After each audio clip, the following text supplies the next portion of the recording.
estemos utilizando no sean los adecuados para poder establecer nuestros ingresos, los egresos y todo lo demás que se relaciona con básicamente la fuente de venta, ¿no? O el rubro de ventas. Debemos de entender entonces que los flujos de fondos, dice acá que deben de calcularse con el valor actual neto, que es una herramienta, y la tasa interna de retorno. Claro, estamos hablando de inversiones, ¿no? Son herramientas o técnicas muy utilizadas para el análisis de proyectos de inversión, pero que esto, para este caso, no lo vamos a tomar como parte del estudio porque es un poco más avanzado. Con ambos valores, los responsables de la empresa pueden ver la conveniencia o no de un proyecto. En el caso de medir la rentabilidad o crecimiento de un negocio, cuando se entienda que las normas contables, decíamos, viene también a redundar un poco del párrafo anterior, que dice que no representan adecuadamente la realidad económica y lo que prime es el desembolso o ingreso del dinero. Es decir, lo importante después de todo para las finanzas es el desembolso del dinero o el ingreso del dinero, constante y sonante, ¿verdad? No es aquel que hacemos un acuerdo comercial en el que pactamos que los ingresos van a ser recibidos dentro de los próximos meses o dentro de los próximos periodos, sino que para las finanzas es importante el dinero de cómo, o los recursos líquidos de cómo están ingresando en la empresa, ¿no? Y eso tiene que ver con salidas también de dinero. Por eso es que los primeros dos instrumentos que hemos revisado, que es el presupuesto de tesorería y el flujo de caja, toman relevancia en esta parte. Porque tiene que ver entonces finanzas con liquidez, con rentabilidad y riesgo. La liquidez dice que es la capacidad de generar efectivo y la rentabilidad es la capacidad para generar utilidades comparadas con la inversión. Vean, la rentabilidad es capacidad de generar utilidades comparadas con la inversión, es decir, cuánta inversión ha realizado un inversionista para poder tener X rentabilidad y sin descuidar, por supuesto, la parte del riesgo, que se convierte en una incertidumbre de perder el dinero. ¿Pero por qué puede perderse el dinero? Bueno, por diferentes circunstancias, ¿no? Puede ser por factores internos, externos dentro de la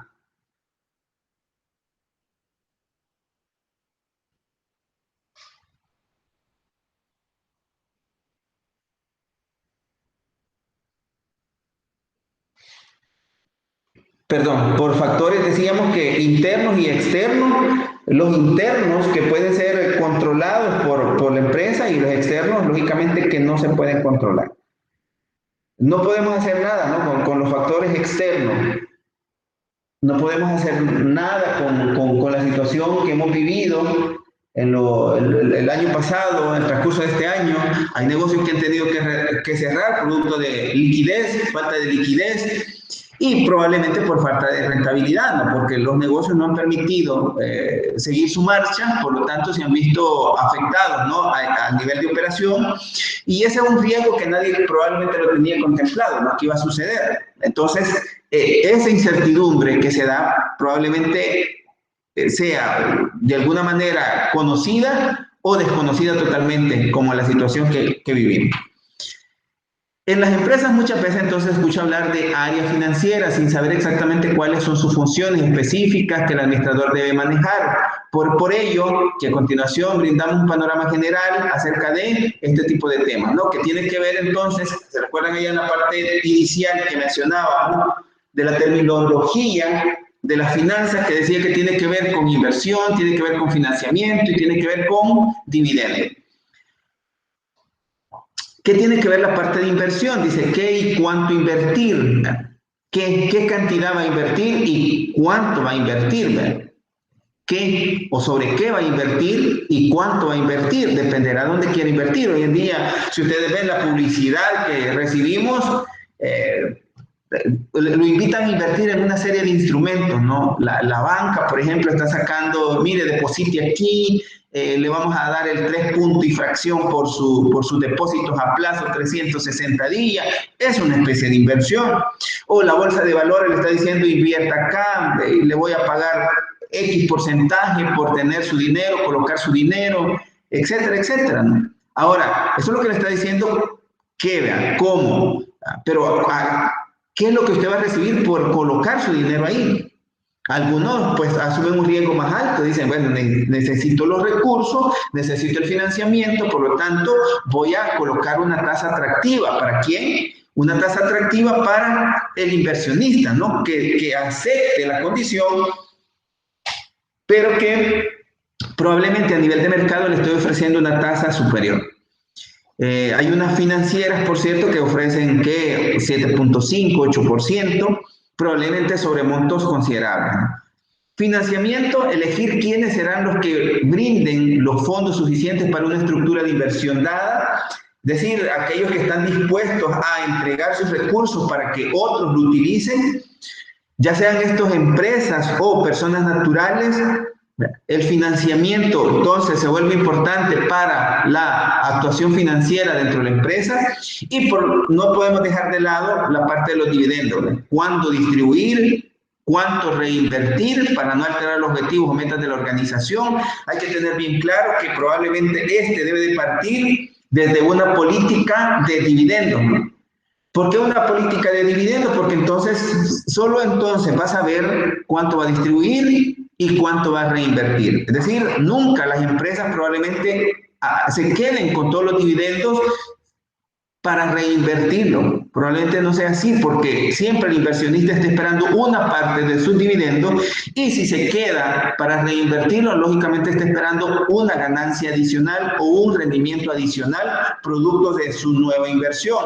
Porque ese dinero, recurso, pues debería de estar, ¿no?, colocado en otros instrumentos o probablemente en otros negocios. Luego hablamos de que las finanzas se caracterizan por utilización óptima de los recursos desde el punto de vista de la macroeconomía. Dice acá, de máximo beneficio, es donde el ingreso marginal igual a los costos marginales, es decir, que la utilización de recursos, lo que tratamos de buscar es recursos financieros, ¿no? Es de buscar la maximización de las utilidades, la maximización de la riqueza, ¿para quién decimos al inicio? Para el inversionista, teniendo en cuenta el factor tiempo, cuando se producen los ingresos y cuando se generan los egresos, ¿no? Vean, a través del tiempo entonces nosotros podemos configurar entradas de dinero y salidas de dinero también. Cuando hablamos de salida de dinero, estamos hablando probablemente en el tiempo cero, ¿no? Cuando hablamos de un tiempo cero, cuando necesitamos hacer una inversión, una nueva inversión, partimos de un tiempo cero y a partir de ahí los siguientes periodos probablemente se conviertan en ingresos, ¿no? No necesariamente van a ser todos positivos, probablemente sean unos negativos. ¿Por qué? Porque los rendimientos, porque los flujos de efectivo probablemente no sean lo suficiente para cubrir todas las obligaciones del proyecto o negocio. Y el factor riesgo, es decir, entonces consideramos el tiempo y por el otro lado consideramos el factor riesgo, ¿no? La incertidumbre que posibilita la ocurrencia de asignación de esos ingresos y egresos, ¿no? Es decir, que no pueda suceder, ¿qué posibilidad existe que no logremos obtener los ingresos, pero que los egresos, como ya tenemos un acuerdo, o sea, es más difícil de poderlos suprimir? Los ingresos, lógicamente, como es una estimación en función de lo que hemos venido haciendo históricamente y en función de las estrategias que vamos a utilizar para poder llevar a cabo la operación del negocio o del proyecto, lógicamente se vuelve un poco más difícil. Determinando lo más exacto posible las variables de stock, vean que tiene que ver entonces no solo la venta del producto, tiene que ver entonces con el stock o los inventarios, y tiene que ver con la variable de flujo, dice acá, por la producción de ese campo, ¿no? Es decir, si hago la venta del inventario, probablemente me va a generar flujos variables de dinero, de efectivo, entradas y salidas de dinero, variables. En resumen, las decisiones financieras deben de estar enfocadas en producción y generación de beneficios a los inversionistas y, consecuentemente, al incremento del valor de la compañía. Ya decíamos cómo generamos valor a la empresa, cómo generamos beneficios a los inversionistas Bueno, haciendo una buena gestión a través de las finanzas, creando políticas de venta, creando políticas de crédito, creando políticas de cobros, y probablemente creando políticas de inventarios también. Esto, lógicamente, la combinación de todo lo que he mencionado probablemente nos lleve a obtener un incremento del valor de la empresa. ¿A través de qué? A través de generación de utilidades, no probablemente de papel, ¿no? Sino que utilidades también que sean palpables, donde esto se traduzca a nivel financiero, recursos disponibles que la empresa tenga a disposición para reinvertirlos, no solo para los productos normales que distribuye o vende la empresa, sino para invertirlos en otros instrumentos en el mercado financiero. Decisiones de inversión consiste en la colocación de capital en proyectos de inversión de los que se esperan beneficios futuros. Esa es la decisión de inversión. Cuando hablábamos en el ejercicio, en el ejemplo de qué acciones tomaría, es una de las acciones que debemos de tomar. ¿Partiendo de qué? Partiendo del resultado que tengamos. Si es positivo, lógicamente va a ser colocar esos excedentes para obtener probablemente algún rendimiento adicional. Pero eso va a estar en función de ¿qué? Pues del flujo de efectivo financiero. Si fuera negativo, probablemente tendríamos que estar en el siguiente rubro que tiene que ver con el de financiamiento. La dirección entonces se encuentra con tres problemas importantes que afectan la decisión de la inversión. Primero de ellos es localizar nuevas oportunidades de inversión, es decir, tengo recursos disponibles, pero ¿dónde lo debo de invertir, no?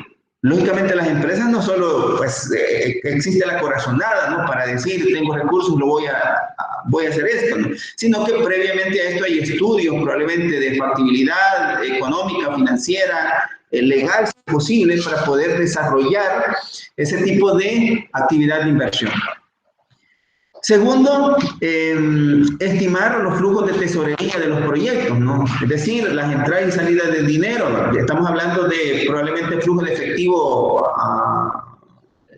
libre, conocido como FCL, flujos de efectivo libre o flujos de caja libre, ¿no?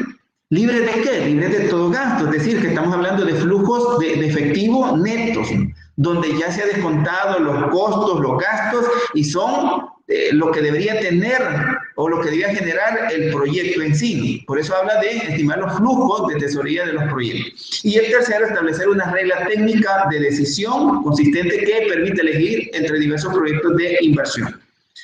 Diferentes proyectos de inversión. Las empresas no solo se encuentran con un proyecto a invertir, sino que muchas veces el administrador financiero presenta una serie de alternativas para poder someterlo a consideración tanto de la junta directiva como los dueños de la empresa para poder tomar esa decisión importante de dónde invertir, qué invertir.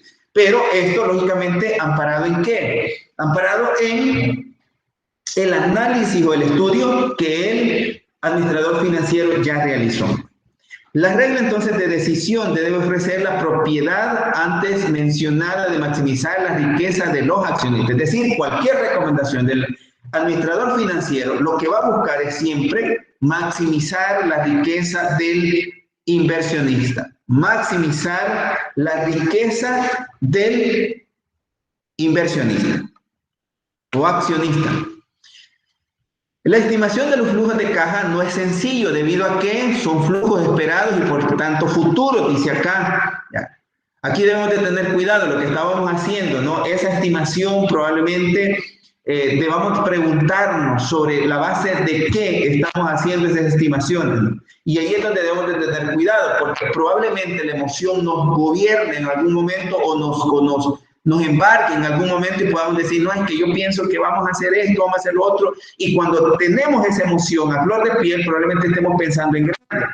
Ahora, ese pensamiento debe ir acompañado de la realidad también. No podemos pensar que vamos a hacer tantas cosas si tenemos recursos también limitados, ¿ya? Entonces, la estimación de los flujos de caja debe estar en función de la cantidad de productos a vender y estos relacionados a la cantidad de productos a comprar o a producir también. Y por eso es que esa actividad no se vuelve del todo sencilla, porque estamos esperando flujos que van a suceder en el futuro. por lo que no pueden entonces estimarse con certeza. Es decir, si usted dijo que iba a vender 100 unidades, probablemente no exista esa certeza, ¿no?, de vender exactamente las 100 unidades. Puede suceder que va a vender 95, puede ser que va a vender 90, como puede suceder también que va a vender 105, puede suceder que va a vender 110, pero en ningún momento va a llegar a la perfección, ¿no? Es decir, que lo que estimó es lo que sucedió. Hay siempre alguna variación.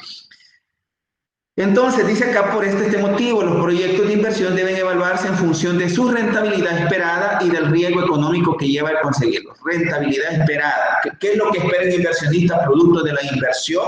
Por lo menos una rentabilidad X, ¿no? Y estamos hablando de que un rendimiento aceptable que probablemente no signifique mayor riesgo, 10%, 15%, más riesgoso por arriba del 20%. Entonces, si se toma una decisión de inversión, se está esperando una rentabilidad, pero al mismo tiempo se está asumiendo un riesgo económico que podamos tener fracaso. Para la valoración de proyectos de inversión a partir de la rentabilidad esperada y del riesgo, se selecciona un conjunto de proyectos de inversión para elegir entre estos el proyecto que maximice la rentabilidad para un determinado tipo de riesgo o bien que minimice el riesgo para un determinado nivel de rentabilidad. ¿Qué es lo que hacen algunos inversionistas? Quizás me salga un poco de la parte operacional de la empresa. ¿Qué hacen algunos inversionistas? Pues lo que hacen es, tengo X cantidad de recursos, lo que voy a hacer es que lo voy a invertir en diferentes instrumentos financieros. Hablemos de títulos de renta fija, hablemos de títulos de renta variable, e incluso podemos hablar en activos subyacentes, ¿no? Entonces, al hacer esa inversión, probablemente estemos diluyendo el riesgo, minimizando el riesgo, no porque no se vaya a dar, sino porque probablemente hay algunos instrumentos que son más seguros que otros, como ya lo mencionaba, ¿no? Los de rentabilidad fija, por ejemplo. Si usted invierte con el gobierno comprando bonos del tesoro o letras del tesoro, ¿qué va a pasar? Probablemente su inversión no tenga mayor riesgo porque le ofrece una tasa X, que estamos hablando que es la tasa libre de riesgo. Le van a pagar porque es una deuda soberana que tiene el gobierno, que tiene el Estado, y la va a terminar pagando tarde o temprano, ¿no? Ahora, probablemente los rendimientos se le va entregando según el acuerdo que se ha realizado. Mientras que las inversiones que usted ha realizado en acciones comunes de empresas, en acciones preferentes de empresas, ni siquiera las acciones preferentes, ¿no? Porque las acciones preferentes tienen un rendimiento fijo y que dice que, como su nombre lo dice, pues, se prefieren pagar antes de las acciones ordinarias. Por lo tanto, probablemente también el riesgo sea menor. Pero también existe otro tipo de instrumentos como invertir, por ejemplo, en petróleo, en oro, etcétera, ¿no? Que estamos hablando de derivados financieros. Y se hacen allí los famosos contratos futuros, se dan los forwards, se dan los swap, por ejemplo, que son una especie de negociaciones a través del mercado financiero. Pero, pues, usted no sabe tampoco qué va a pasar, ¿no? Imagínense que estamos haciendo contratos futuros, comprando barato hoy, pensando que en el futuro van a estar más caros. ¿Y qué tal si sucede lo contrario? El riesgo siempre va a existir. Pero la combinación entonces de esos tres rubros, de los títulos de renta variable con los títulos de renta fija, probablemente nos ayude a minimizar el riesgo. Luego hablamos de las decisiones de financiamiento, ¿no? Es decir, si el flujo de efectivo de hecho nos da negativo, hay que pensar que tenemos que financiarnos, ¿no? ¿De dónde nos vamos a financiar? Las decisiones de financiación entonces determinan los medios que la empresa ha de utilizar para financiar sus inversiones. La empresa se va a plantear si financiar sus inversiones con fondos propios o con fondos provenientes del endeudamiento, es decir, con fondos ajenos. Más adelante vamos a hacer un ejemplo. Por ejemplo, si tenemos ciertos porcentajes de deuda de corto plazo y de largo plazo, de cómo eso nos afecta en la parte de la generación de flujo, ¿no? y nos afecta la parte del rendimiento también.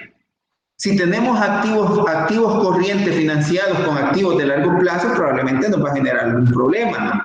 Y el rendimiento se vea afectado, positiva o negativamente. Esto tiene que ver con esto, con los fondos propios o ajenos.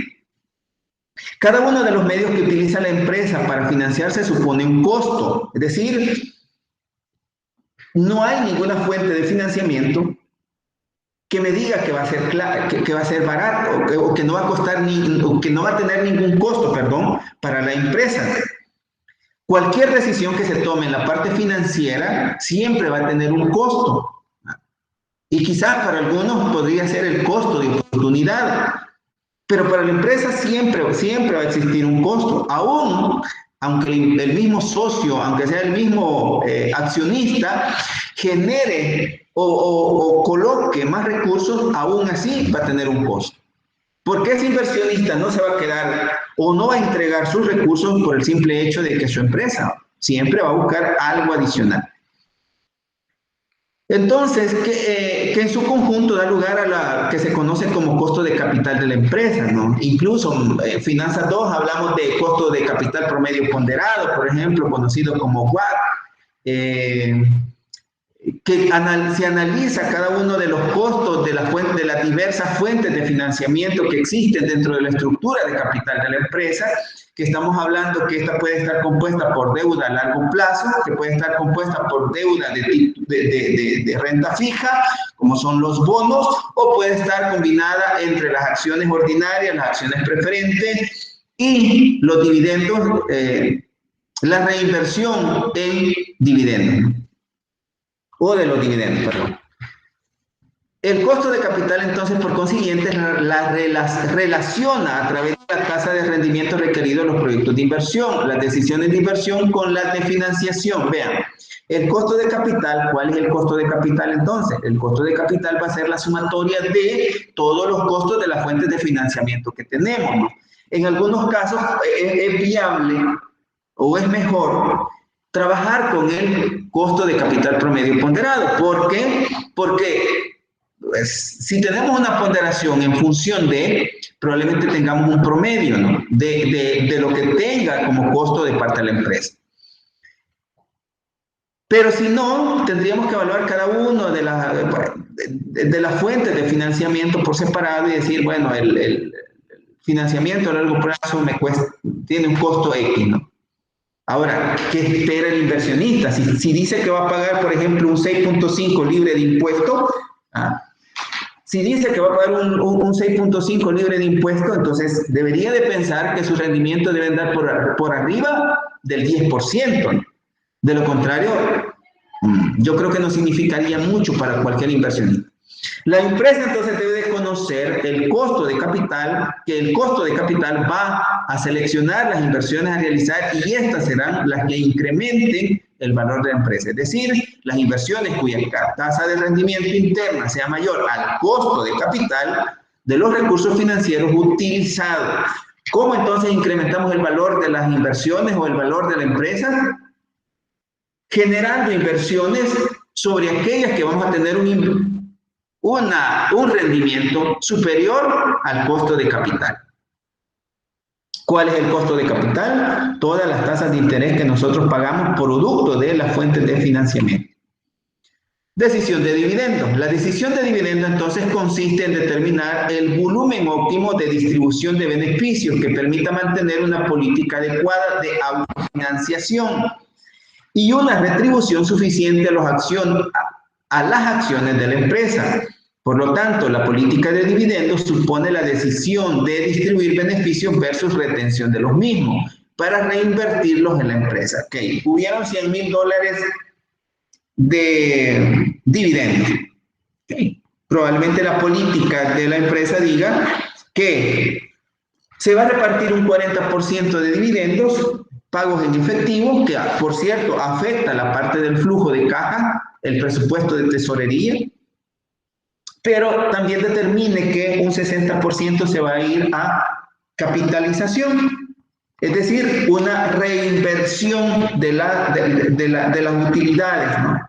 retenida y se está reteniendo ¿para qué? Para reinvertirlo. Ahora, ¿qué es lo que le estamos prometiendo al inversionista al hacer eso, al no entregarle su dinero que le corresponde producto del esfuerzo de su inversión? Pues debería ser otra tasa adicional, ¿no? Que debemos de ofrecerle para que pueda cubrir sus expectativas, ¿no? ¿Cuál es su expectativa? Pues la de generar más ingresos, más rendimiento para incrementar su patrimonio. Entonces, el tema central que se deriva de la decisión de dividendo es si el valor de la empresa en el mercado es independiente o no de la política de dividendo seguida por la empresa. ¿Qué tiene que ver la política de dividendos? La política de dividendos probablemente les debe dar alguna especie de seguridad a la empresa, ¿no?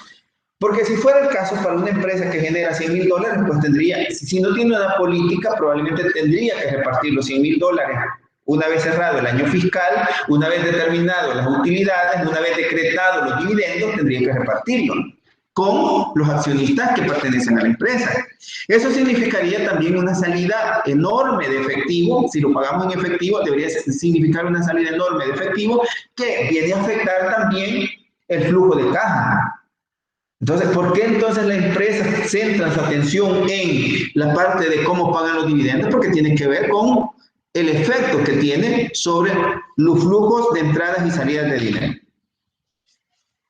Los economistas no están de acuerdo en esta cuestión, dice, y hay posturas claramente opuestas. Por un lado, hay una teoría de este señor Miller, que afirma que la política de dividendos es irrelevante para el valor de la empresa en el mercado. Gordon dice que existirá una política óptima de dividendos que maximice el valor de la empresa al suponerse que el comprador de una acción paga su futuro dividendo. Es decir, cuando hacemos el análisis o la evaluación de acciones, probablemente estemos evaluando que con un crecimiento constante de los dividendos en los últimos años, probablemente lo proyectamos a otro periodo igual, probablemente la acción que vale $1 ahora, probablemente en términos de 5 años va a valer un poco más de eso.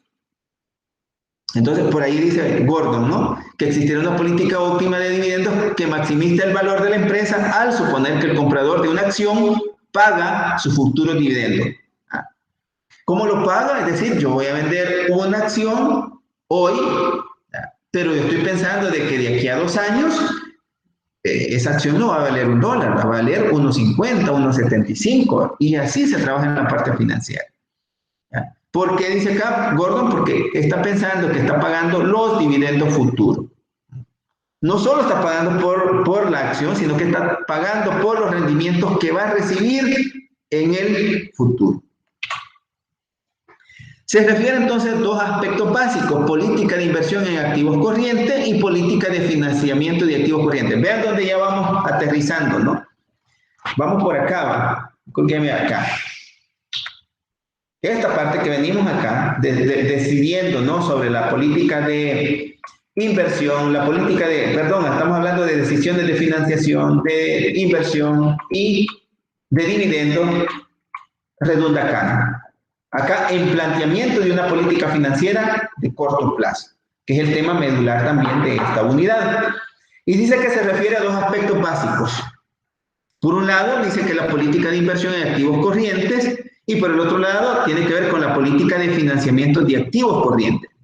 Si eso está balanceado o no, tendríamos que determinarlo. ¿Cómo está financiando la empresa sus activos corrientes? Si estos son consecuentes con los pasivos corrientes también.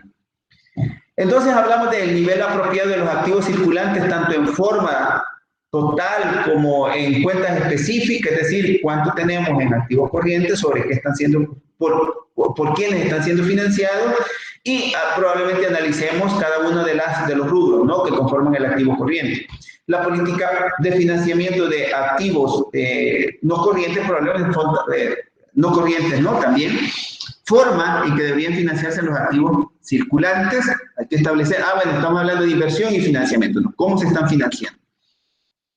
Luego, para ello, entonces tenemos que hablar de tres aspectos diferentes, ¿no?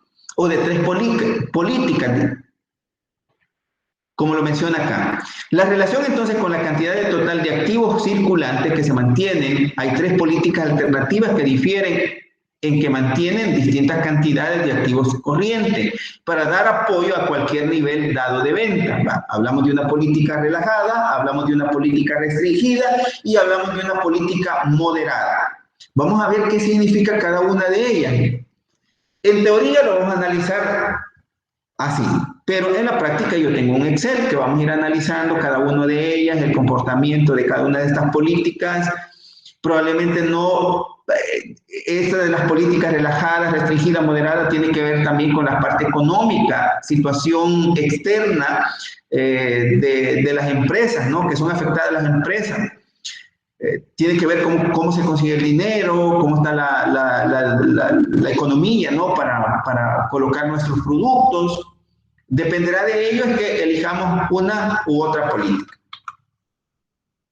Política relajada, dice por acá, vamos a comenzar con esta, ¿no? Con la política relajada. Dice acá, mantiene cantidades relativamente grandes de efectivo, valores negociables e inventario.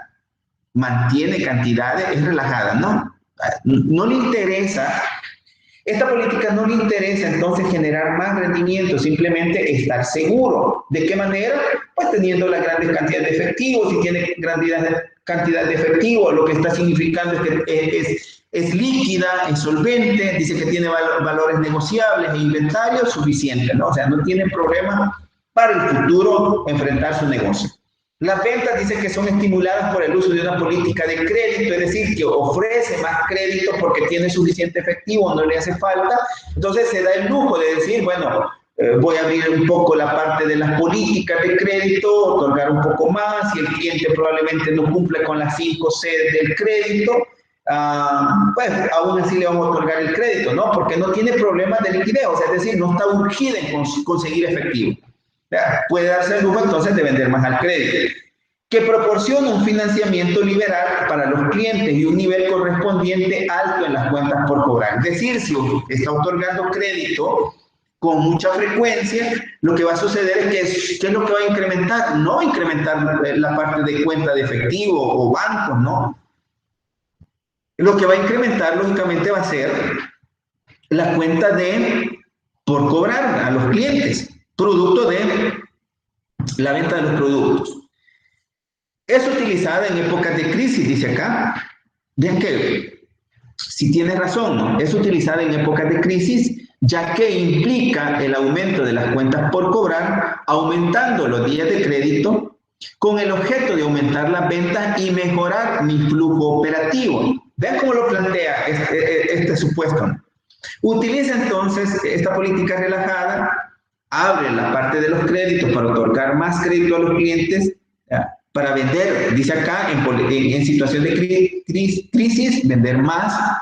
Eso significará que probablemente vendiendo más tenga un volumen de entrada de efectivo, producto de las cuotas que se van a cobrar en el tiempo. Si es una venta a plazo, si es una venta, estamos otorgando 30, 60, 90 días, probablemente estemos pensando que en 90 días bueno, tendré ese efectivo, ¿no? Lo que quiere entonces la empresa es vender más, producto de la situación que estamos atravesando. Ahora, cuando analicemos la parte de créditos y cobros, probablemente también veamos que no del todo es bueno. ¿Con qué objeto dice que se hace esto? Con el de aumentar la venta y mejorar los flujos operativos. Pero si estamos vendiendo al crédito, ¿cómo es que aumentamos el flujo? Pues, lógicamente pensemos que va a ser a través de la generación de esas cuotas que nos deben y que tarde o temprano lo tenemos que cobrar, ¿no? Que tiene que regresar ese dinero.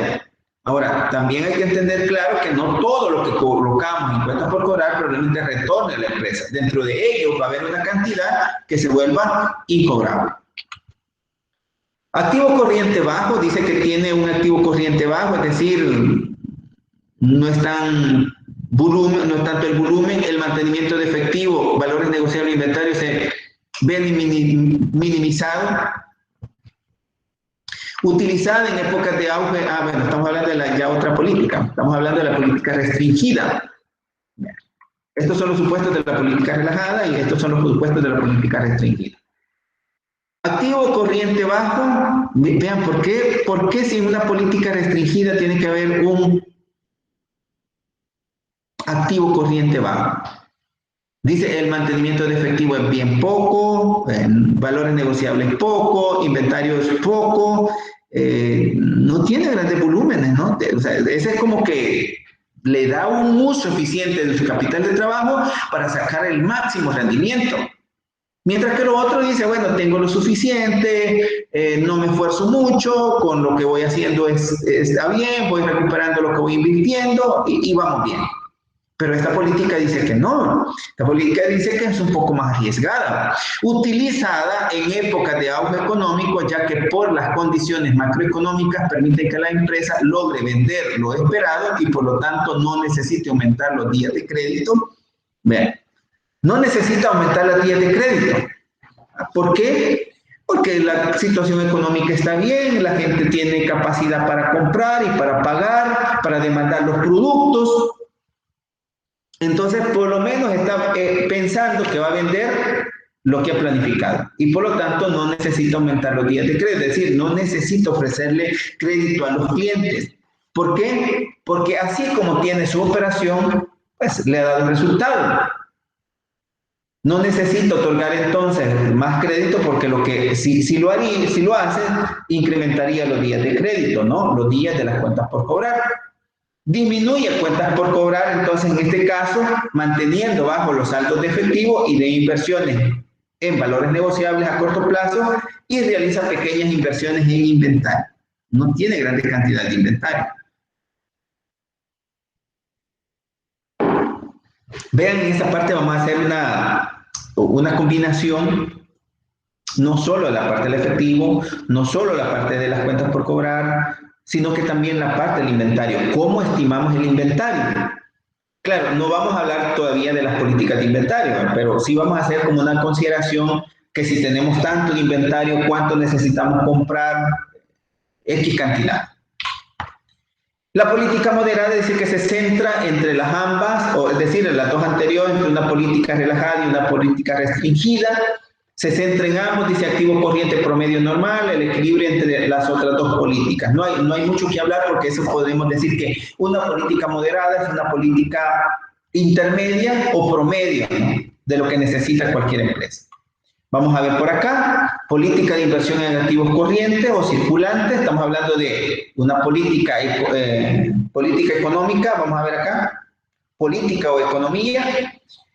Hablamos de una relajada, la política relajada, dice que hay una alta incertidumbre, una política moderada, media incertidumbre y una política restringida, condiciones de certeza, es decir, que no tiene mayor riesgo. ¿Qué es lo que pasa con los valores negociables y el efectivo? Dice que en una política relajada lo que va a haber es un alto volumen de efectivo. En una política moderada los efectivos y valores negociables va a ser medio y en una política restringida el efectivo y los valores negociables van a ser bajos. En una política relajada, los inventarios dice que van a ser altos, o sea, es decir, no necesita vender tanto,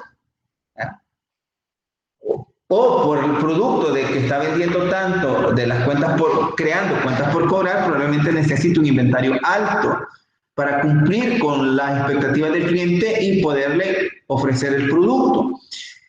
En la política moderada dice que la incertidumbre o media incertidumbre, el inventario debe ser medio, es decir, más o menos bien, no necesita más de la cuenta, un inventario de seguridad normal estaría bien. Y en una política restringida dice que el nivel de inventario sería bajísimo. En cuanto a una política relajada que tiene que ver con las cuentas por cobrar, dice que las ventas al crédito son alto porcentaje de crédito. En una política moderada en cuanto a la venta, dice que tiene un nivel medio o promedio de venta, y en una política restringida debe existir muy bajo, ¿no? Las cuentas por cobrar muy bajo, sin crédito probablemente.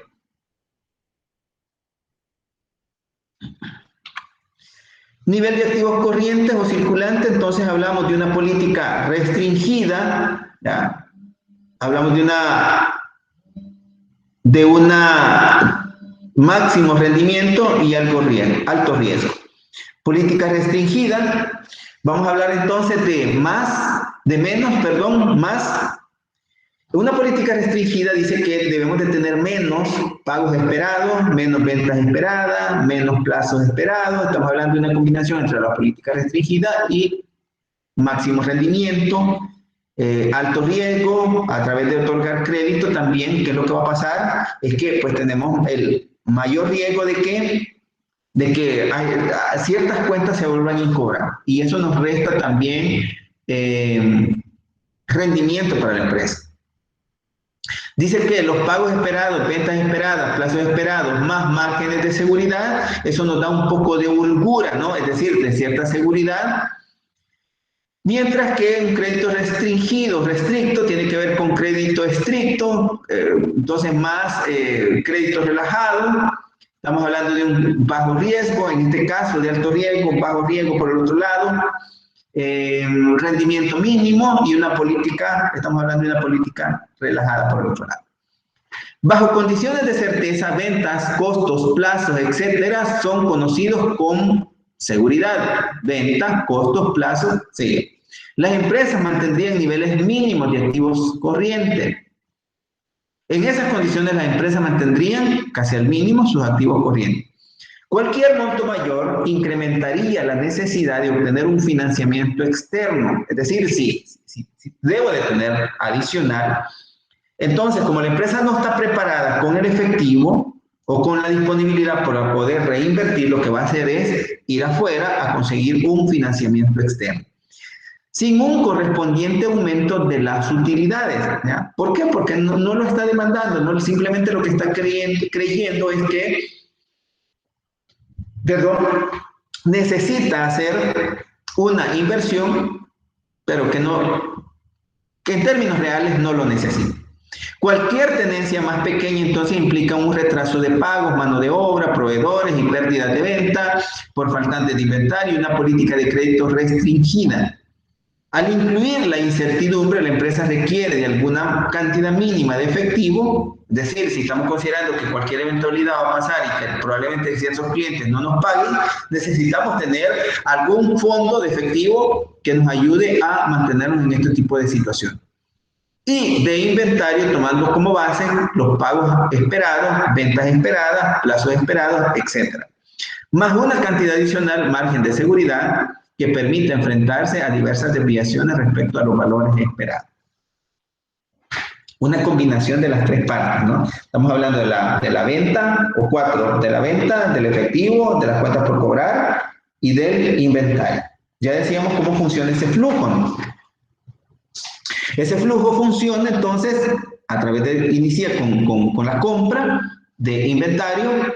Luego tenemos el inventario pasa a la venta, se convierte en una cuenta por cobrar o efectivo en algún caso, o esa cuenta por cobrar entonces regresa a la parte de efectivo. ¿Qué se hace en la parte de efectivo? Pues reinvertirlos otra vez a través de la compra de productos y servicios o productos, se lleva a través del ciclo, a través de la venta, cuentas por cobrar, luego regresa el efectivo. Seguimos el mismo ciclo. Similarmente, entonces los niveles de cuentas por cobrar se determinan mediante los términos de crédito, mientras las más estrictas, más bajo será el volumen de cuentas por cobrar, aunque eso signifique perder alguna venta. La política entonces de capital de trabajo cambia el RCCC por ROE, rendimiento sobre el capital contable, ¿no? O el patrimonio, lo vamos a conocer en esta parte. Utilidad neta entre capital contable o patrimonio. Estamos hablando del ROE. La política de capital de trabajo entonces dice cambia el RCC o ROE. Vamos a ver más adelante. Política financiera de activos corrientes, seguimos hablando de eso, o activos circulantes. La mayoría de los negocios experimentan fluctuaciones cíclicas o estacionales. Pongan atención a esto porque cuando vamos a hablar de algún caso, nos vamos a dar cuenta que todo esto que tenemos aquí contenido en esta parte teórica se traslada en el Excel y allá vamos a hablar de toda esta teoría ya en números. La mayoría de los negocios experimentan fluctuaciones cíclicas o estacionales. Eso es bien cierto, ¿no? Cualquier situación se va a dar en las empresas. Luego, todos los negocios deben acumular activos circulantes o corrientes cuando la economía es fuerte. Es decir, cuando hay auge económico, deben de aprovechar las empresas para acumular no solo efectivo, sino probablemente toda la parte del rubro de activos corrientes. Cuando la economía es débil, tienen que liquidar sus inventarios y reducir sus cuentas por cobrar. Es decir, no necesita vender por vender, incrementando las cuentas por cobrar. En este caso, probablemente la política sea que necesita deshacerse de su inventario, pero no llevándolo a la cuenta por cobrar, sino llevándolo a la cuenta de efectivo y equivalente. Activos circulantes o corrientes permanentes. Vamos a hablar de dos partes, ¿no? Activos circulantes que aún se encuentran disponibles en la parte final de los ciclos de una empresa. Activos circulantes permanentes. ¿Cómo cuáles? Yo pregunto ahora. Inventario. Cuentas por cobrar. Efectivo y equivalente. ¿Consideran que esos se pueden incluir dentro de los activos circulantes permanentes? ¿Consideran ustedes que estos tres rubros, inventario, cuentas por cobrar, efectivo y equivalente, se pueden incluir dentro de la parte de activos corrientes permanentes? Es decir, que la empresa nunca deba dejar de tenerlos ahí. Siempre los va a tener. Por otro lado dice activos circulantes temporales o estacionales, aquellos que fluctúan con las variaciones estacionales o cíclicas que se dan dentro de una industria o empresa. Puede darse, hay activos circulantes temporales, sí, que se liquidan, como los valores negociables probablemente, son muy temporales. Pero los inventarios probablemente van a ser permanentes, ¿no? Que hay un margen de seguridad dentro de ello, que no debe de faltar el inventario. Si una empresa que es comercial se queda sin inventario, ¿qué va a pasar? Va a tener doble pérdida. Doble pérdida por la falta de venta y doble pérdida porque los clientes ya no van a regresar. Los clientes se van a ir con la competencia donde encuentran un producto similar, conocido como sustituto, o otro producto de igual valor, con igual cualidad. Entonces también debemos de tener cuidado en esta parte porque al final los permanentes no son lo mejor, los temporales probablemente no son mejor, va a ser la naturaleza de la empresa, el tipo de empresa para el que estemos analizando o que estemos dirigiendo para considerar esta parte permanentes y temporal. Las necesidades de financiamiento de la empresa entonces se dividen en necesidades permanentes también, ven acá. Activos corrientes, hablamos de inversiones en activos circulantes permanentes y en activos corrientes temporales o estacionales. Entonces venimos acá, necesidades de financiamiento de la empresa se convierten en necesidades permanentes y necesidades temporales también. Los permanentes, ¿no? Consiste en los activos fijos más la porción permanente de los activos circulantes de la empresa. Permanece sin cambio durante todo el año, es decir, que eso se va a mantener porque es lo que debe de tener como parte de la seguridad. Y las necesidades temporales dice que consiste en la porción temporal de los activos circulantes, varía durante todo el año, es decir, hay una fluctuación ahí constantemente, mientras que el permanente permanece probablemente invariable. Definición, dice, es la manera en la que los activos, es decir, esta parte, ¿no? Necesidad de financiamiento de la empresa, dice que es la manera en que los activos circulantes o corrientes, permanentes y temporales son financiados. Es la manera en la que los activos circulantes o corrientes, permanentes y temporales son financiados.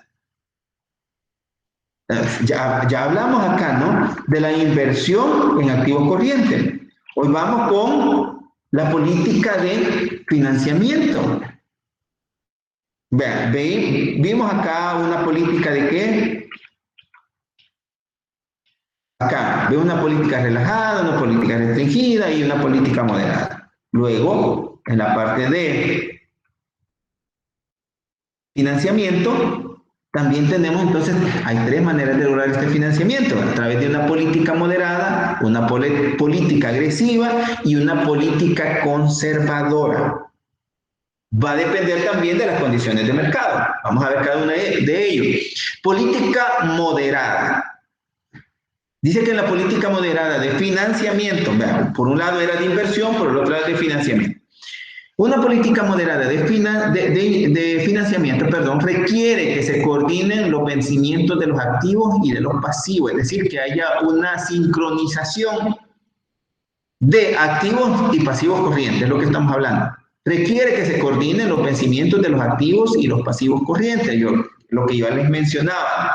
Si tengo ventas al crédito por 30 días, lógicamente si tengo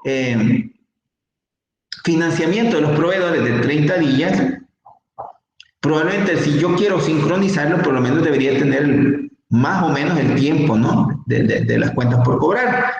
Rara vez sucede eso, porque probablemente los plazos que estemos otorgando sean más largos de los que tenemos que pagar, pero eso siempre y cuando la empresa permita o tenga la capacidad para poder cubrir antes de realizar el cobro, poder pagar antes de realizar el cobro. Esta estrategia minimiza el riesgo de que la empresa sea incapaz de liquidar sus obligaciones, es decir, que esta política moderada está preocupada en que si paga sus obligaciones, entonces va a estar de alguna manera tranquila y no va a tener problemas a futuro porque está cumpliendo a cabalidad sus obligaciones. Dice acá, por ejemplo, financiar un inventario que se espera vender en 30 días con un préstamo bancario a 30 días. Eso sería lo normal, ¿verdad? Vender a 30 días y cobrar a 30 días. Perdón, pagar a 30 días. En realidad, dice, esta en la realidad no existe, dice. ¿Por qué no existe? Por lo que ya les mencionaba. Si bien es cierto, lo que queremos es sincronizar las cuentas por pagar con las cuentas por cobrar o viceversa, no del todo va a resultar tal como aquí se plantea. Dice que la realidad no existe porque, uno, existe incertidumbre acerca de la vida de los activos. Dos, se debe de usar algunos recursos de capital contable común que no tienen fechas de vencimiento. Estamos hablando de las acciones. O probablemente estamos hablando de los dividendos de las utilidades retenidas que no han sido pagadas. Por esas dos razones. Y aquí vemos un poco el ejemplo. Activos circulantes temporales, es cíclico que va ahí, ¿no? Baja, sube, la parte de acá. Luego tenemos una política permanente de activos corrientes, que está aquí, y va en subida también. Luego tenemos los activos fijos, que están acá, estos no se mueven, pueden ir creciendo a través del tiempo, que es pero dice acá financiamiento de corto plazo mediante deuda. Esta parte de acá, estamos hablando de activos permanentes corrientes y activos corrientes temporales. Puede ser estar financiado por financiamiento mediante deuda de corto plazo. Y la parte de los activos fijos dice que tiene que estar financiada con deuda de largo plazo más capital contable o patrimonio. Las inversiones entonces en activos fijos deben de estar financiadas con deuda que vayamos a buscar fuera de la empresa, pero también con deuda interna a través de capital contable. Ahí vemos la política de financiera o de financiación moderada. Veamos la política de financiamiento agresiva. Dice en este caso que financiar la totalidad de los activos fijos con capital a largo plazo, financiar la totalidad de los activos fijos con capital a largo plazo, financiando también una parte de los activos circulantes permanentes con créditos a corto plazo no es espontáneo. ¿A qué se refiere con los créditos espontáneos? Ciclo permanente con créditos a corto plazo, no espontáneo. No estamos hablando de pago a proveedores. No estamos hablando de créditos comerciales, estamos hablando de netamente financiamiento. Puede haber entonces diferentes grados de agresividad, línea punteada, más abajo lo vamos a ver. A mayor agresividad, mayor peligro de incremento en las tasas de interés y problemas de renovación de préstamos. Si yo digo que voy a prestar $10,000 para un año, probablemente la tasa de interés sea muy baja porque me lo van a cobrar en el corto tiempo. Pero si estoy pensando que quiero un préstamo de $10,000 para 5 o más años, probablemente la tasa de interés sea más alta. ¿Por qué sea más alta? Porque en ese tiempo de 5 años no sabemos qué va a ocurrir y entonces el inversionista o el que está teniendo los recursos piensa que existe un riesgo de que no vaya a obtener el retorno de su inversión con los rendimientos. A mayor agresividad, entonces, mayor peligro de incremento en las tasas de interés. Es decir, si hay mayor riesgo, la tasa de interés va a ser más alta. Los problemas de renovación de préstamo también incrementan, porque cuando renovamos un préstamo, probablemente, ¿qué es lo que va a pasar? Que nos van a cobrar la comisión siempre, ¿no? Al cobrarnos la comisión, eso se vuelve un costo también para la empresa. ¿Cuál es la ventaja? Dice acá que la ventaja, la deuda de corto plazo es generalmente más económica, tenemos que ser claros en esto, que la deuda de largo plazo. Debo de reconocer que si buscamos crédito comercial, el crédito espontáneo probablemente va a ser más barato que la deuda de financiamiento de largo plazo. Sacrificar la seguridad ante la oportunidad de mayores utilidades también podría ser alguna consideración. Sacrificar la seguridad, o sea, es decir, estamos bien, ¿para qué nos vamos a arriesgar tanto? ¿Ya? Si bien es cierto, existe una oportunidad, pero puede comprometer las utilidades que hoy por hoy ya tiene. Y aquí vemos el gráfico también. Política agresiva, está por acá. Tenemos, y siempre seguimos hablando acá de los activos circulantes temporales. Activos circulantes temporales. Hablamos ahora entonces de los niveles permanentes de inventario. Acá. Ustedes ven acá, dice que estos están siendo financiados mediante deudas de corto plazo, financiamiento con capital de corto plazo. Luego dice que también estos están siendo financiados los activos fijos con deudas de largo plazo, más capital contable, más pasivo circulante o pasivo espontáneo. Es decir, logré un rendimiento, logré un crédito acá que es del corto plazo. Estamos hablando del pasivo corriente. Pero si aprovecha de esa situación, entonces dice, con eso no le voy a pagar y entonces voy a comenzar a invertir en activos fijos, ¿no? Y activos no corrientes. Entonces ahí estamos utilizando y estamos combinando que para adquirir activos fijos utilizamos la deuda de largo plazo más el capital contable más pasivo corriente.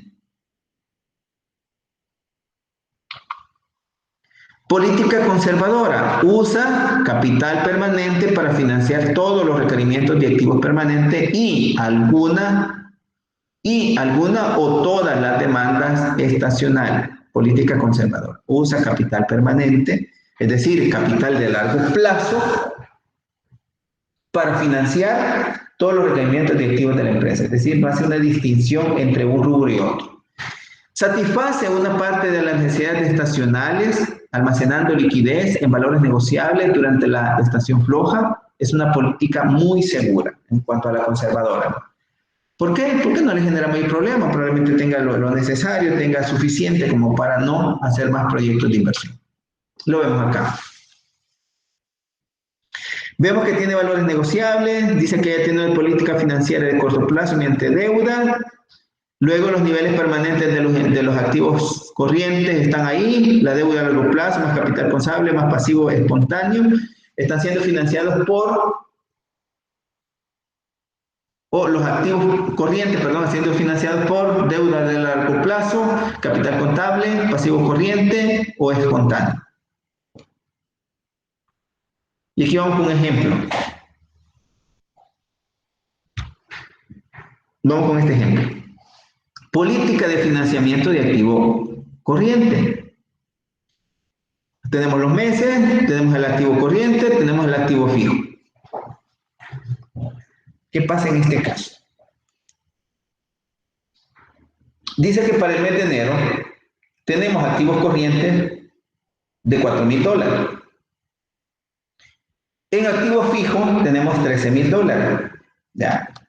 Y sucesivamente usted va viendo las cantidades. Vamos al siguiente cuadro, dice, Política de financiamiento del activo corriente, dice acá el ejemplo. El activo total para la compañía es activo total es igual a activo corriente más activo fijo. Es decir, probablemente si aquí tuviéramos un activo total, sería la sumatoria de ambos, ¿no? Y tendríamos el activo total. El componente permanente es igual, perdón, es el nivel más bajo de los activos totales durante el periodo, el nivel más bajo. ¿Dónde está? El componente permanente es el nivel más bajo de los activos totales durante el periodo. ¿Dónde está el nivel más bajo? En este caso, el nivel más bajo está en mayo, 13.800. Vean, activo corriente dice 800.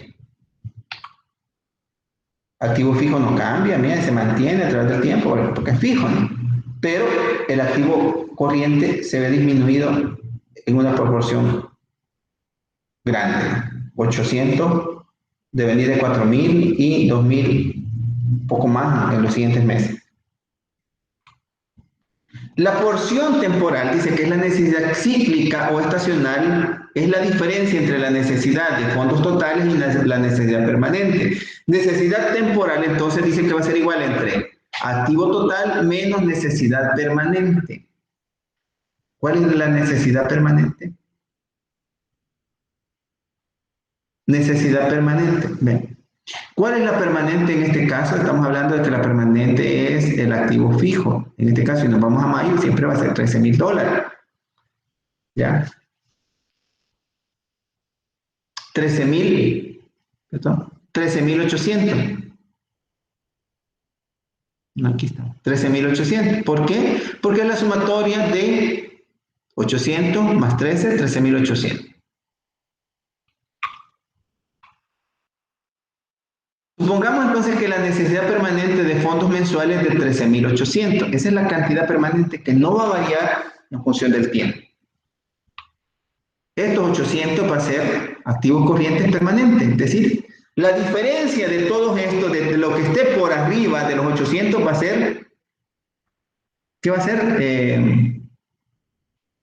Lo variable, lo que va a cambiar conforme pasa el tiempo. De acuerdo a cada mes, si ustedes ven, comenzar vaya a 4.000, 3.000 y vamos. Lo permanente se mantiene aquí, que sigue siendo para todos los meses, va a ser 13.800 y parte de acá. Vamos a la siguiente, dice, la porción temporal, necesidad cíclica o estacional, es la diferencia entre la necesidad de fondos totales y la necesidad permanente. Necesidad temporal es igual a activo total menos necesidad permanente. Vamos acá. Necesidades temporales, necesidades permanentes, necesidades temporales. ¿Cuáles son las necesidades temporales para esta empresa? Dice que restamos entonces las necesidades del activo total, le restamos las necesidades permanentes y nos va a quedar la diferencia. ¿Cuánto tenemos de activo total? $17.000 menos los 13.000, nos queda 13.800, lo que nos va a quedar es 3.200. Y así sucesivamente. Vean lo curioso que sucede aquí. En el mes de mayo dice que las necesidades temporales no existen, están a cero. Las necesidades temporales están a cero en el mes de mayo. ¿Por qué? Porque decíamos que este es activo corriente, pero que es fijo, permanente. Y esto que aparece aquí son inversiones de activo corriente, pero temporal, es decir, que está en constante movimiento. Partimos entonces el primer mes, dice que tiene 3.200 necesidades permanentes, necesidades temporales y 13.800 necesidades permanentes. Sucesivamente para el resto de meses de las necesidades permanentes y diferenciando un poco las necesidades temporales en 2.200, 1.200, 200 hasta llegar a cero, luego se vuelve a recuperar en 700, 2.200, 2.900, etcétera, y hay una variación ahí. Al comparar entonces los activos con la necesidad permanente de los fondos, se observa que éste excede el nivel de activo fijo. Excede el nivel de activo fijo. Al comparar los activos fijos con la necesidad permanente de fondo, se observa que ésta excede de los activos fijos.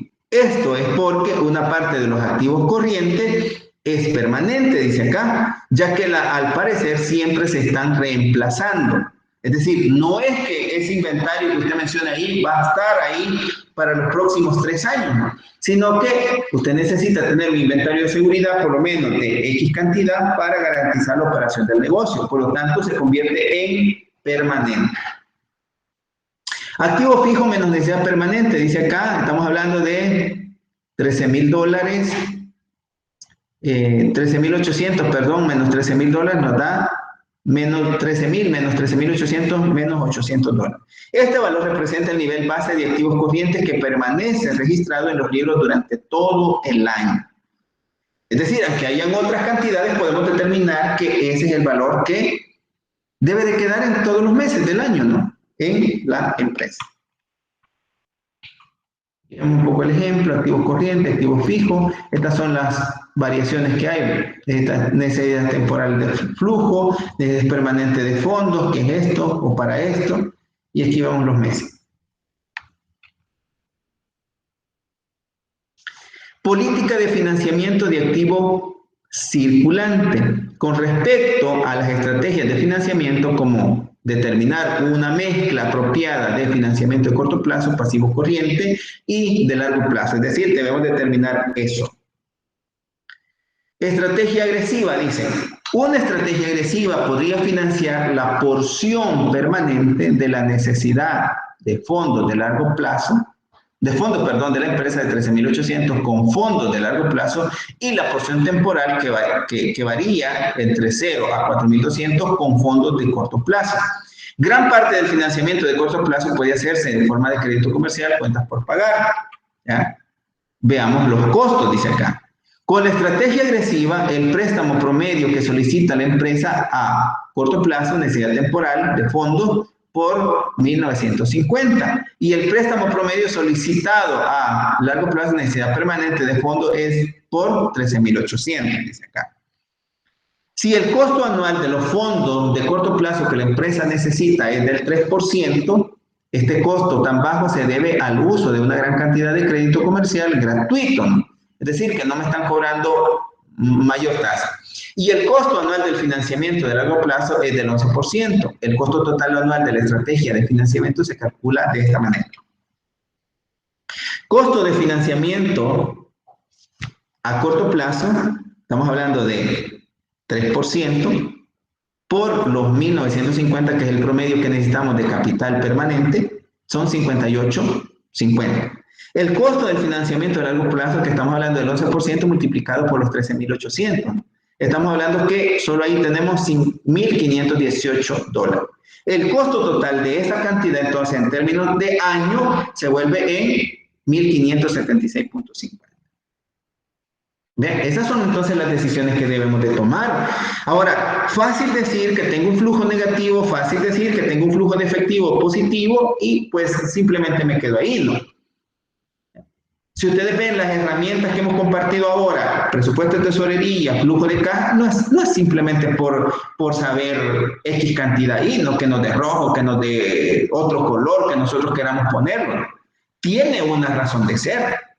Entonces, para efectos financieros tiene una razón de ser porque si yo estoy considerando que voy a utilizar fondos permanentes, financiamiento permanente, para financiar activos corrientes permanentes, lógicamente me va a significar un costo, ¿no?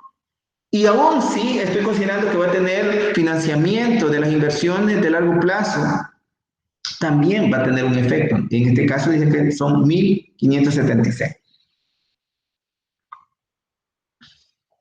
Ahí vemos otro ejemplo a través de la gráfica, fondos de largo plazo, ya tenemos los capital neto de trabajo, probablemente, miren, se convierte en los $800 que tenemos ahí, capital neto de trabajo, porque si hacemos la resta, ¿no? Entre lo que tenemos ahí de obligaciones, probablemente nos queden los $800. Fondos de largo plazo, estamos hablando de esto, toda esta parte, estamos hablando hasta $14,000 más o menos. Luego hablamos de una estrategia agresiva, dice es que debe implicar también el riesgo, nos dice, esta estrategia agresiva opera con un capital de trabajo mínimo, capital de trabajo neto mínimo. Ese CTN es capital de trabajo neto mínimo.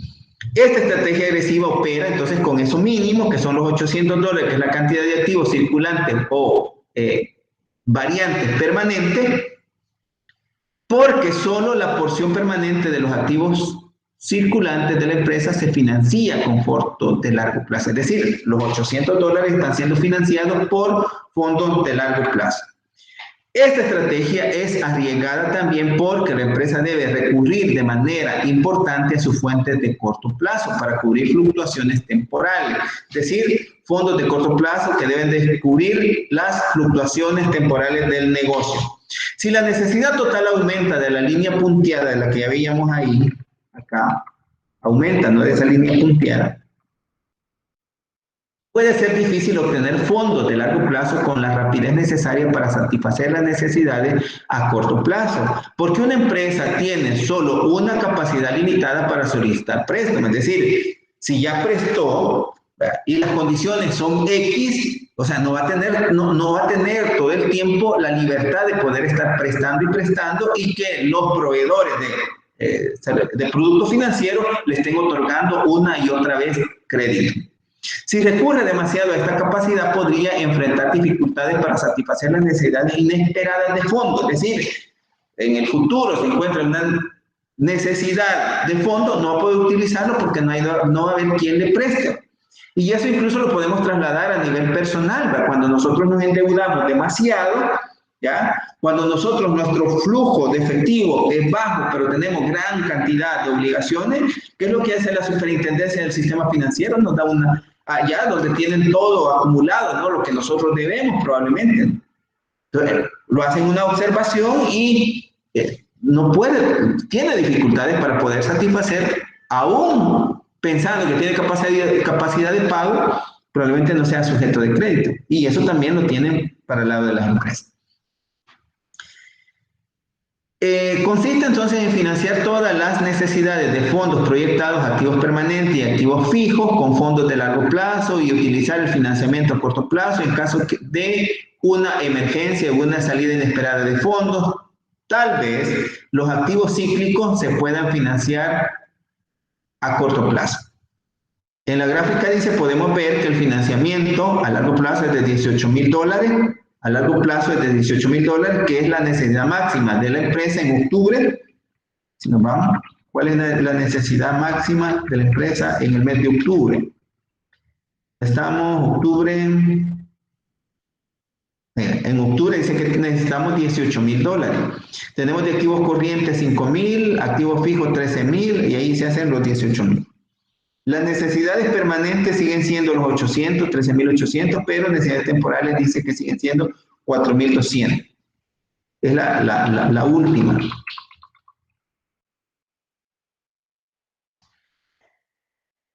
Si recurre demasiado a esta capacidad, podría enfrentar dificultades, ya lo vimos, ya estamos aquí, ¿no? En caso de una emergencia, pues no podría utilizar más crédito para poder financiarse sus cuentas por pagar. La gráfica que decíamos está de los $18,000 en octubre y se ve esta relación, ¿no? Ya tiene $5,000 activos circulantes, activos fijos, fondos de largo plazo y activos generados por los fondos de largo plazo que están arriba. Veamos otro costo de esta estrategia, ¿no? La estrategia conservadora. Un costo anual del 11% para los fondos de largo plazo, a largo plazo, el costo total es de $18,000. Y entonces, en este caso, que estamos hablando de $18,000 por el 11%, son 1.980. El costo, entonces, en este caso, con la política anterior, es mayor que el de la estrategia agresiva. Vean, contra 1.576.50. ¿Cuánto hay de diferencia ahí? Es decir, que si todas las necesidades lo financiáramos con fondos de largo plazo, ¿qué pasaría? Pagaríamos más, ¿no? En este caso dice que estaríamos pagando 1.980 menos 1.576.50. Estamos pagando 403.50 de dólar adicional. Eso, en términos de estos par de dólares, probablemente usted diga, no, pues casi no es nada, me arriesgo, lo hago, lo pago y no pasa nada. Pero cuando hablamos de miles de millones de dólares, probablemente esto ya sea un problema para las empresas, para el inversionista y para el gerente financiero. Se puede evaluar que esos 403 probablemente no sean par de dólares, ¿no? Si no sean cientos de dólares, sino que miles de dólares que hay que pagar en función de tasas de interés. Aunque se inviertan estos fondos excedentes en un valor negociable, ¿ya? Esos 1980, es poco probable que la empresa gane un rendimiento lo suficientemente alto como para reducir el costo de esta estrategia por debajo del costo de la estrategia agresiva. Es decir, aunque se piense que se va a invertir adicional y producto de esa inversión generar un rendimiento adicional para que compense la pérdida con la estrategia anterior, no va a suceder. Y no va a suceder porque, dice acá, que no es probable. No se puede reducir el costo de esta estrategia. ¿Cuál es el riesgo? Dice aquí que el capital de trabajo neto es de 1.800 menos, ¿cuánto? 13.000, tenemos que es 5.000, ¿no? Fijos por el financiamiento de largo plazo de excedente. Representa un nivel de riesgo muy bajo. Porque tiene fondos, sí tienen. El riesgo también disminuye porque la empresa no requiere utilizar su capacidad limitada para solicitar préstamos de corto plazo. Es decir, como tiene un préstamo de largo plazo o obligaciones a largo plazo, no necesita tener financiamiento de corto plazo. Si el financiamiento requerido aumenta a la línea punteada, será necesario contar con suficiente capacidad para solicitar préstamo a corto plazo con el propósito de cubrir las necesidades inesperadas y evitar la insolvencia técnica, ¿no? Es decir, que casi no tenga para cubrir sus obligaciones. Otro ejemplo, a diferencia de la estrategia agresiva, la estrategia conservadora requiere que la empresa pague intereses sobre fondos innecesarios. Es decir, que si tiene acumulación de activos que no los necesita hoy por hoy, probablemente lo que va a hacer es que va a pagar más por algo que son innecesarios. El costo menor de la estrategia agresiva la vuelve más rentable que la conservadora. Sin embargo, la primera implica un riesgo mucho mayor. Un equilibrio entre estas dos produciría una estrategia de financiamiento aceptable para la mayoría de la empresa. O sea, la combinación de ambas, ¿no? Buscar la mejor alternativa para las dos. Aquí vemos, ¿no? Políticas de financiamiento, necesidades allá, tenemos las temporales, activo corriente, temporales, activo corriente. Las más dice activos temporales, activos corrientes temporales financiadas con política conservadora, dice con corto plazo, temporales también de largo plazo, permanente, activo corriente con largo plazo, activo fijo con largo plazo. La política moderada dice que la mayoría temporales se va a financiar con corto plazo, la parte de la permanente y el activo fijo van a ser financiados con fondos de largo plazo. Y la política agresiva dice que se van a financiar con corto plazo hasta la parte permanente del activo corriente y solo el activo corriente se va a financiar con largo plazo. Dice acá que en cuanto a los costos, la política conservadora es más, la política moderada es más o menos, o sea, es decir, hay un intermedio ahí aceptable y la política agresiva dice que es menos. En cuanto al riesgo, dice que la política conservadora es menos, la política moderada es más o menos, es decir, es un intermedio, y la política agresiva tiene un mayor nivel de riesgo. En cuanto a la utilidad esperada, dice que la política conservadora es menos, la política moderada tiene condiciones más o menos, es decir, estable, y política agresiva dice que es más. Tiene una utilidad superior por ese riesgo que está asumiendo. Y bueno, ahí terminamos la parte teórica, ¿no? de esta unidad. Viene la parte de ejercicio y ahí es donde yo sí les voy a pedir su atención, ¿verdad? Y si pueden conectarse sería mejor. No es igual que podamos discutir acá a la luz de la teoría lo que hacemos en el Excel. A veces es bien difícil porque yo siempre le estoy preguntando, miren, ¿tienen alguna duda? ¿Quieren que repasemos en algo? ¿Que regresemos en algo? No tengan temor de preguntar, ¿no? Y de decir, miren, esto no lo entiendo, porque luego los videos yo los dejo ahí y pues en el video usted no va a poder preguntar tampoco. O sea, el hecho que estén repitiendo el video, probablemente la duda siempre va a existir ahí. Entonces, aquí es donde nosotros podemos aclarar este tipo de dudas que tengamos en el momento. Pero eso lo vamos a hacer a través de los ejercicios prácticos que tenemos. Bueno, la teoría se termina ahí, pero viene la parte de los ejercicios. Creo que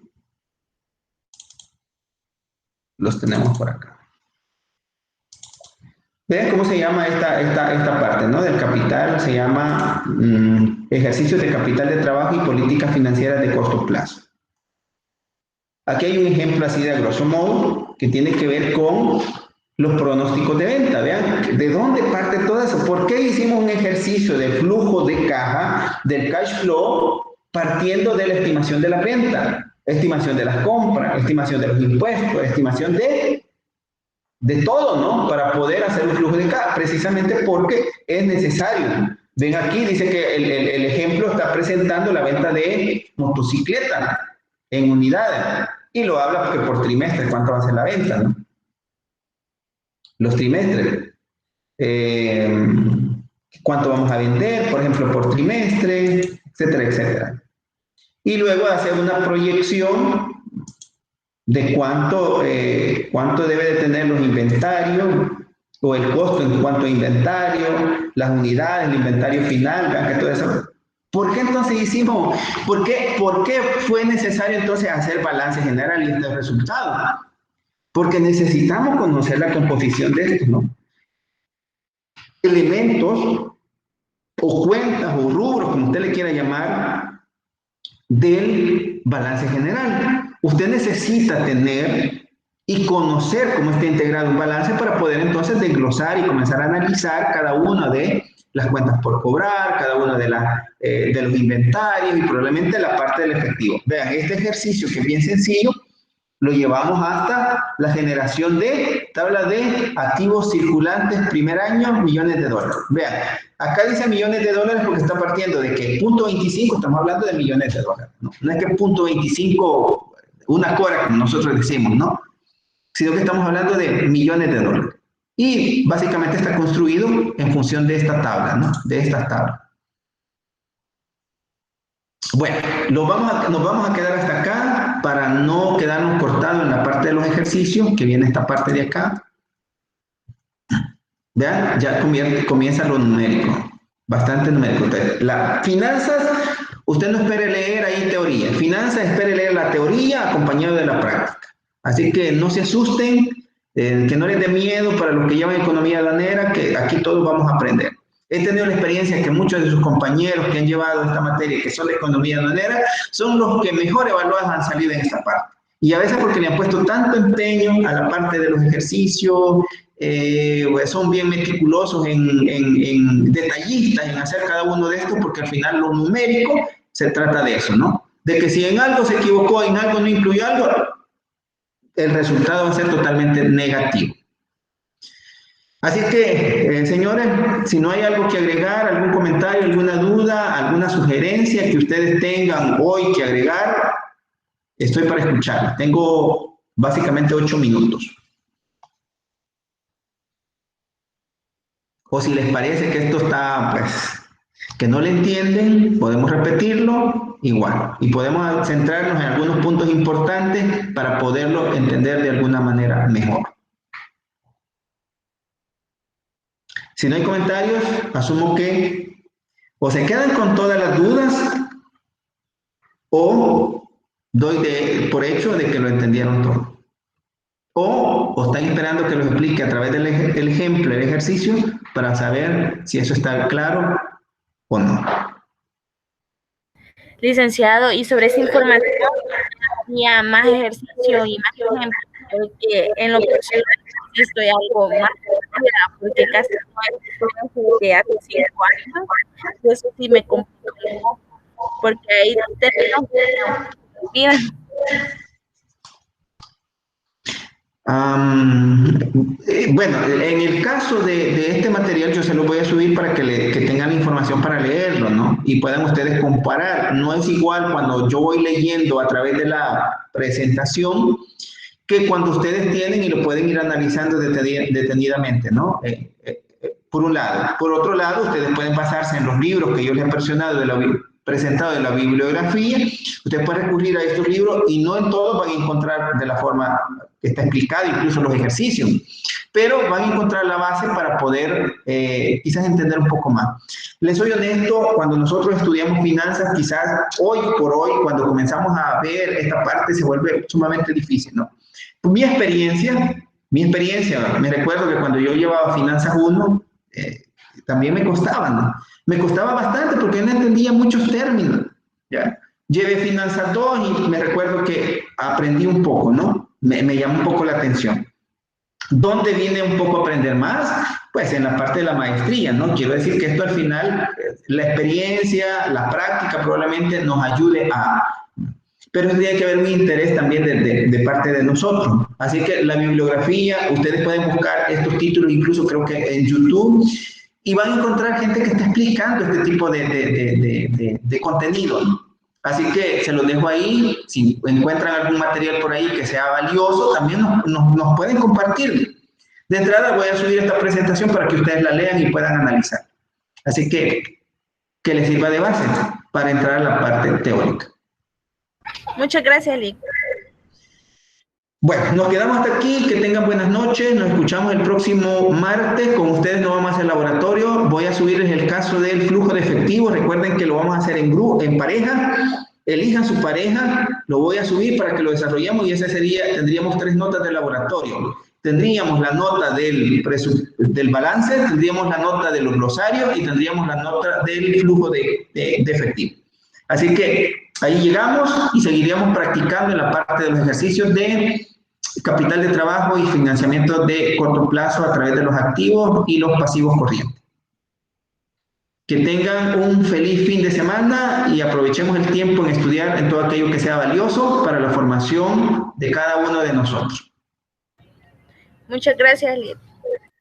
Buenas noches a todos. Gracias, licenciado. Buenas noches. Gracias, licenciado. Gracias, Lick. Buenas noches. Gracias, Lick. Buenas noches.